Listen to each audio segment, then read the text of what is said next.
नमस्कार मित्रांनो, पहा लक्षात घ्या, आपण 30 दिवसाचं चॅलेंज घेतलंय. भूकंप होऊ काही बी होऊ, पण रेकॉर्ड 20 प्रश्न पडणार म्हणजे पडणार.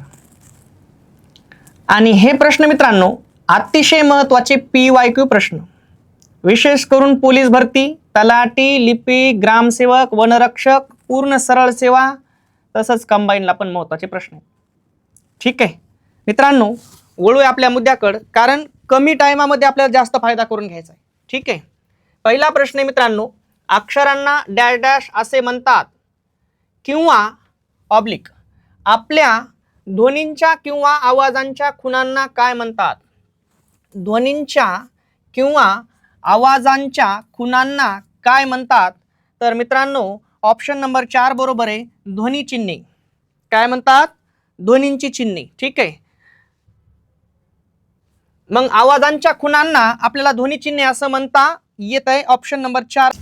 दुसरा प्रश्न आहे मित्रांनो, मराठी भाषेत किती महाप्राण वर्ण आहेत? ठीक आहे मित्रांनो, तर तुमच्या समोर ऑप्शन आहे 12, 14, 16 आणि 10. तर मित्रांनो एकूण महाप्राण वर्ण आहेत 14. मूळ महाप्राण वर्ण किती असं जर ऑप्शन आलं मित्रांनो, तर तुमचं ऑप्शन असलं पाहिजे 1 आणि ते म्हणजे हो. पण एकूण महाप्राण वर्ण म्हणले तर किती असलं पाहिजे?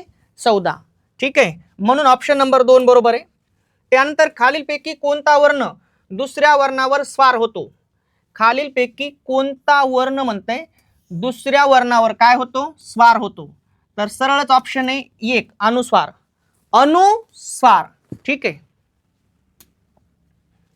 खालीलपैकी कोणता अनुनासिक वर्ण प वर्गातील आहे? खालीलपैकी कोणते अनुनासिक प वर्गामधील आहे म्हणते मित्रांनो. न हे चारीच्या चारी अनुनासिक आहेत. मग याच्यातलं असं कोणतं अनुनासिक आहे जे प वर्गातलं आहे? तर मित्रांनो आपल्याला सांगता येईल प, फ, ब, भ आणि म. प, फ, ब, भ, म. म्हणून ऑप्शन नंबर 2 काय म्हणतंय? खालीलपैकी कोणतं अनुनासिक प वर्गातील आहे? मग याला प वर्ग म्हणतात. मग प, फ, ब, भ, म. म्हणून ऑप्शन नंबर 2 बरोबर आहे मित्रांनो. ठीक आहे, पुढीलपैकी कोणत्या पर्यायातील शब्दाची सुरुवात दंत तालव्य वर्णाने सुरू झालेली नाही? दंत तालव्य वर्णाने सुरू झालेली नाही म्हणते मित्रांनो. इकडे लक्ष द्या, च, छ, ज आणि झ हे वर्ण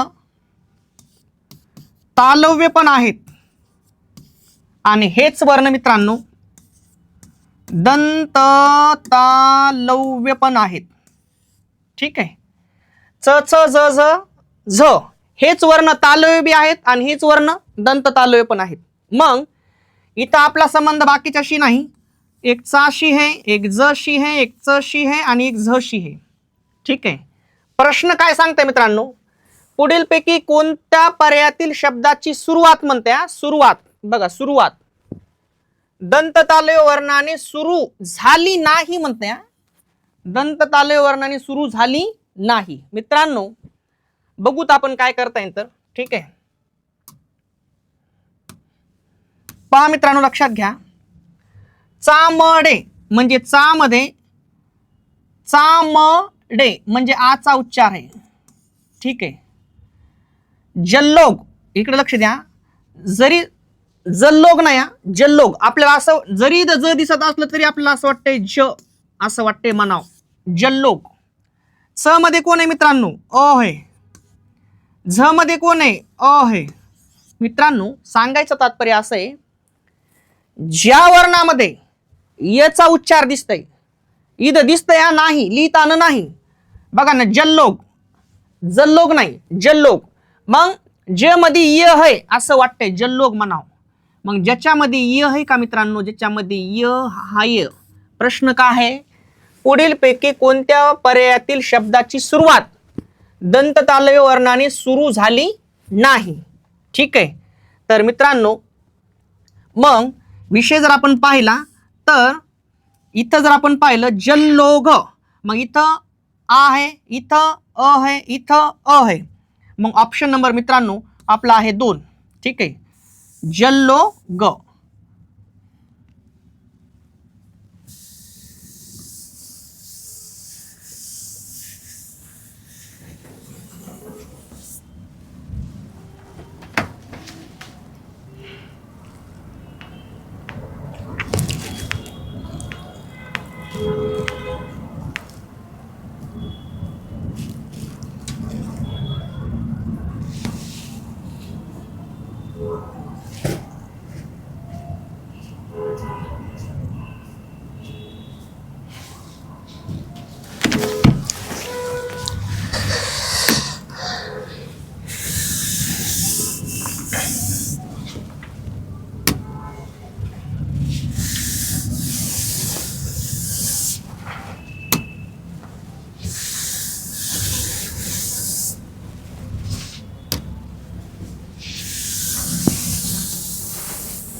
नमस्कार मित्रांनो,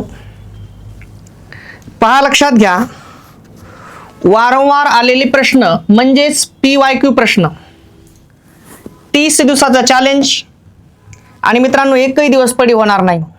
भूकंप येऊ, पाऊस येऊ, काही हो, 30 दिवसात रेकॉर्डेड PYQ प्रश्न पडणार म्हणजे पडणार. आणि याचा फायदा काय आहे मित्रांनो, आपण खूप कमी टायमामध्ये याला सॉल्व्ह करणार आहे. ठीक आहे. आणि मग अतिशय महत्त्वाचे प्रश्न, पोलीस भरती, तलाठी, लिपिक, ग्रामसेवक, कंबाईन, जे काय असेल ते. वळूया आपल्या प्रश्नाकडे कमी वेळ घेता. पहिला प्रश्न आहे, अक्षरांना असे म्हणतात किंवा ऑब्लिक आहे, आपल्या ध्वनींच्या किंवा आवाजांच्या खुणांना काय म्हणतात? ध्वनींच्या किंवा आवाजांच्या खुणांना काय म्हणतात म्हणते.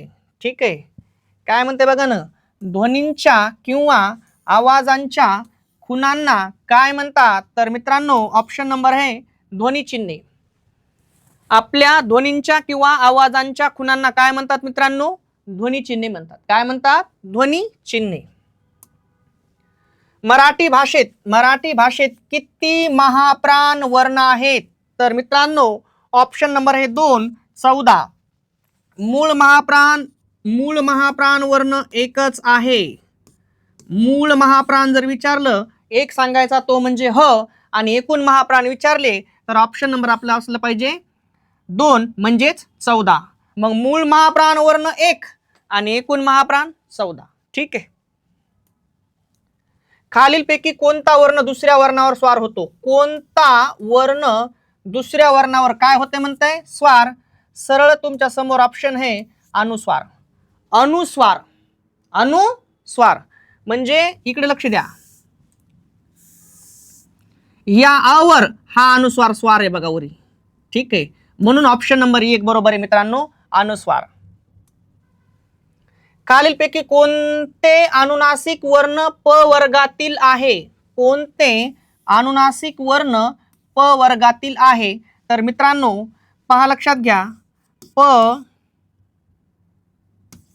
फ, ब, भ आणि म. म्हणजेच मित्रांनो याला प वर्ग म्हणतात. प वर्गामध्ये मग प, फ, ब, भ, म आहेत, म्हणून ऑप्शन नंबर 2 बरोबर आहे मित्रांनो. ठीक आहे. पुढीलपैकी कोणत्या पर्यायातील शब्दाची सुरुवात दंत तालव्य वर्णाने सुरू झाली नाही? पुढीलपैकी कोणत्या पर्यायातील शब्दाची सुरुवात म्हणताय दंत तालव्य वर्णाने सुरू झाली नाही म्हणताय, झाली नाही. मित्रांनो लक्षात ठेवायचंय, च,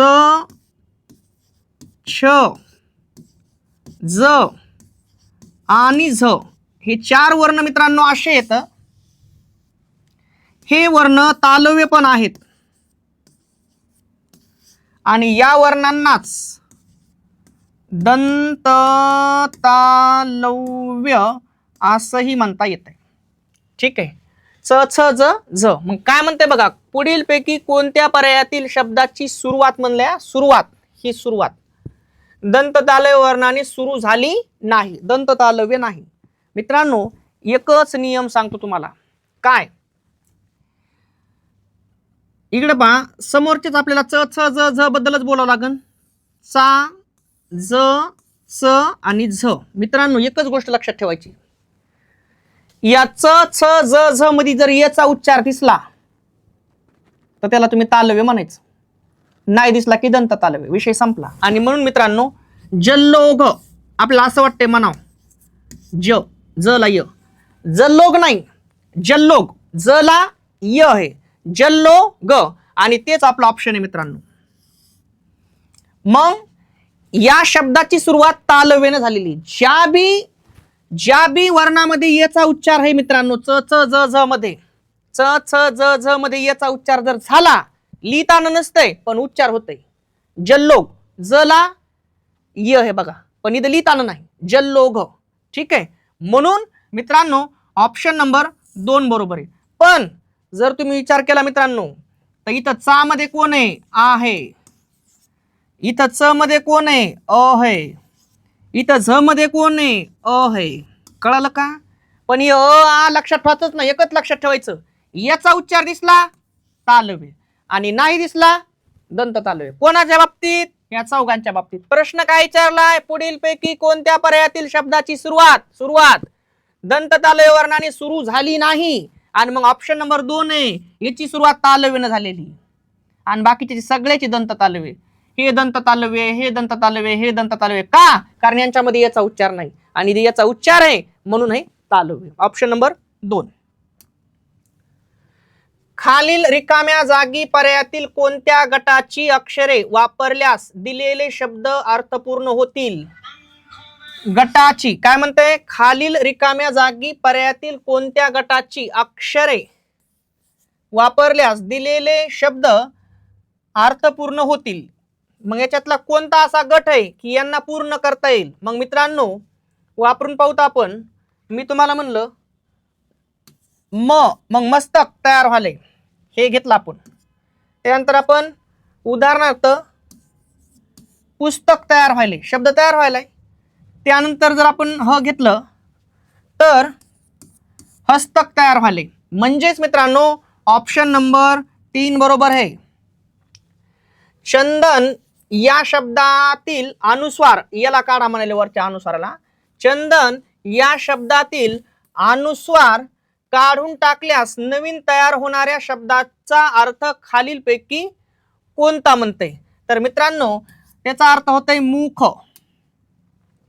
खाली दिलेल्या शब्दांचा त्या खाली दिलेल्या विग्रहातून योग्य विग्रह कोणता? चंद्रोदय याचा विग्रह सांगा म्हणतंय, संधी है. आणि मित्रांनो चंद्र अधिक उदय बरोबर चंद्रोदय. ठीक आहे, ऑप्शन नंबर 3 बरोबर आहे.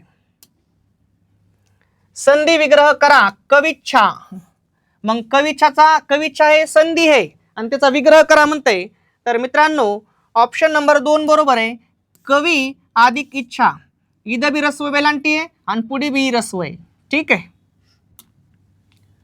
व्यंजन प्लस स्वर बरोबर काय म्हणते? तर मित्रांनो व्यंजन प्लस स्वर बरोबर अक्षर.